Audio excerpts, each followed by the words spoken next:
Good morning, guys. Grabe yung nag-yellow na talaga siya. Ayan. Yung hamog. Ayan, nag-yellow na talaga. Ang ginawa. Dito sa loob ay mayroon tayo. Ay, hindi rin naman gaano pala. Tingnan mo, 2 degree. Ang lamig. So, bubuksan natin kasi nung Friday ng umaga, nag-frost. Yung mga ioniums natin. Lahat ng nandito, guys, ioniums. Ayan, Ayan, frost siya.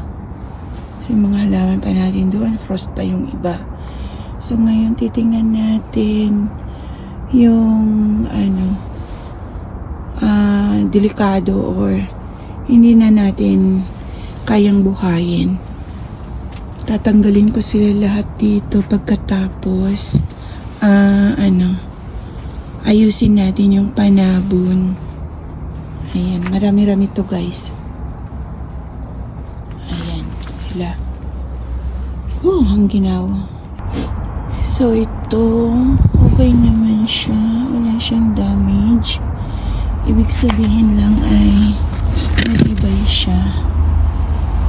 Tapos ito, ayan, totally damaged. Hindi ko naman magsusurvive pa yan. Tapos ito din, nagtutubing na siya talaga. Tapos ito din, siguro kulang lang din siya ng tubig. Frost din siya. Ayan, tapos ito din, katatanim ko lang kasi sa kanya, frosted. Siyempre, ang ating si Pink Witch, nabigay pa naman ito. Shoutout sa nagbigay, sorry naman.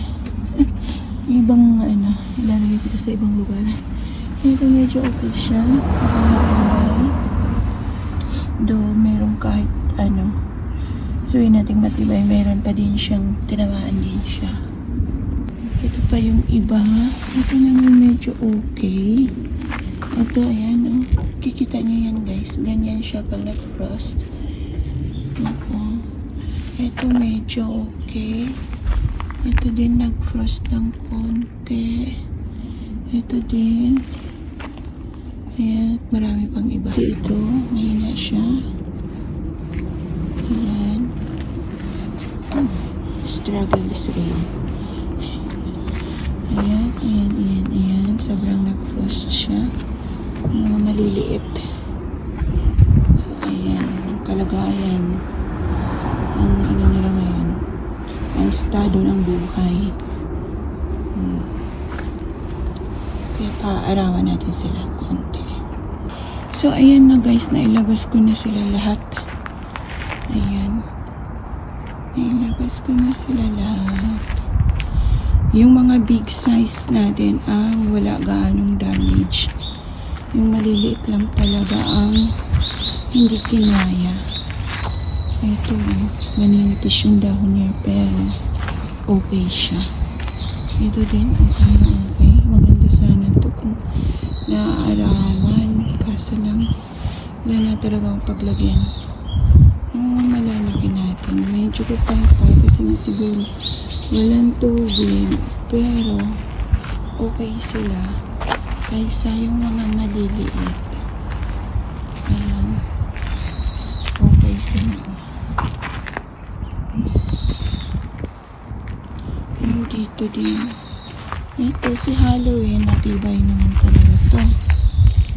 Medyo may sunburn nga lang siya kasi naibilad ko sa araw ng alanganing panahon. Tapos ito, medyo lupay-pay kasi ito talaga yung unang nag-frost noong Friday ng umaga. So, medyo naman, okay naman yung stem, part ng stem, kaya magiging okay din agad siya. Ito. Iba-ibang klase meron. Ayan, di ka pa nga di pa nga siya nakasurvive magmula nung summer. Ayan. Tinamaan naman siya ng lamig. Diba? Ito si Christed natin. Mukhang Sana bumawi ka. Ayan, medyo frost din siya.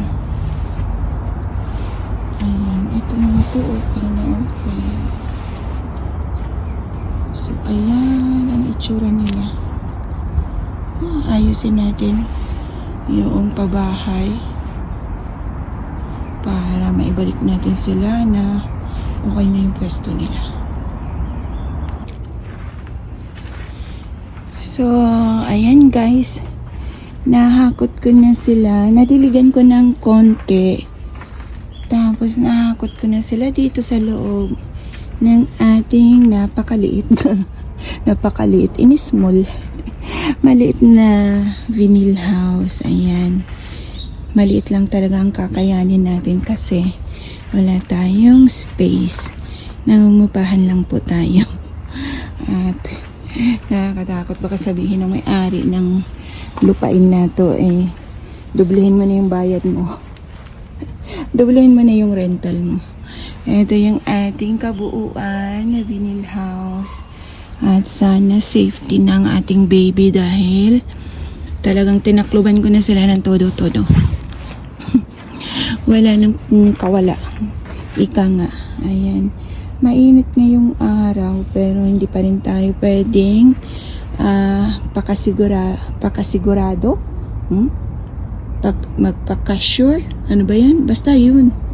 Kasi sa madaling araw talaga guys, inaabot na ng minus degrees dito sa lugar namin.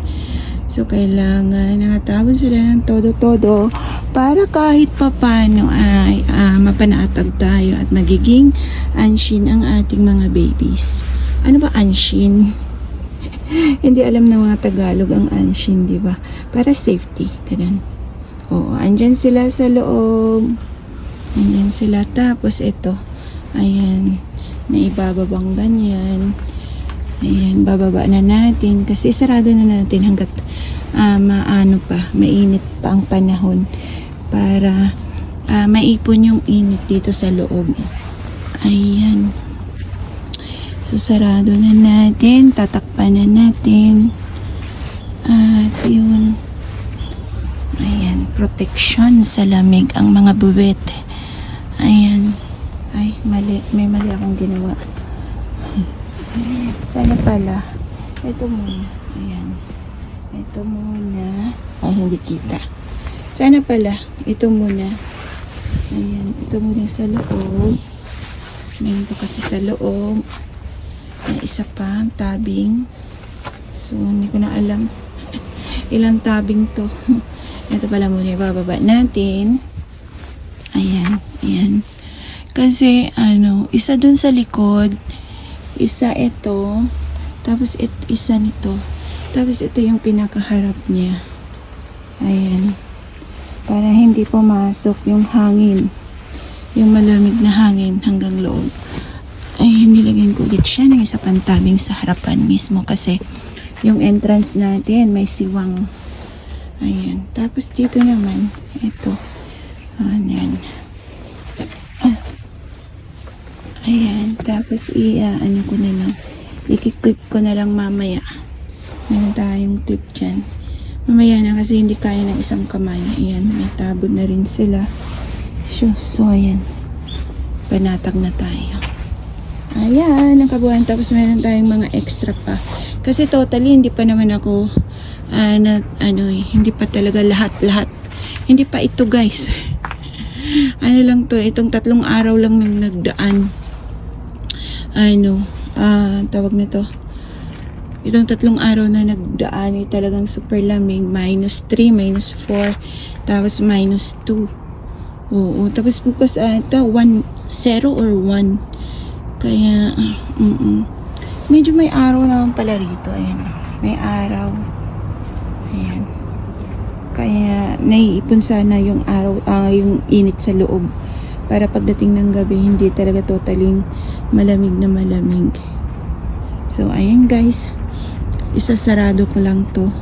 Tapos, ito naman, maaraw pa kasi mamaya-maya na bago kami siguro umalis. Bago natin isara yung tabin dito. Ang ganda ng panahon, no? Ayun, tuyong-tuyo yung sinampay ko. Sabi ko na. Pati yung mga halaman ko tuyong-tuyo. Pati parang utak ko matutuyot din sa sobrang init. Mainit guys, walang hangin ngayong araw. Kaya ang gandang season. Ang gandang panahon para mag-ripat, pero wala tayong nagawang ripat kasi busy sa pagtabon at pagdilig ng ating mga halaman. So yun lang guys, maraming salamat ulit sa inyong suporta at sana po ay wag niyo po akong iwan. Sana po ay tuloy-tuloy lang ang inyong pagsama sa akin sa aking mga vlog. Maraming salamat po sa inyong lahat. Sana po ay nasa mabuti kayong kalagayan kahit saan man kayong lupalop ng buong mundo. Thank you so much and God bless everyone. Thank you guys.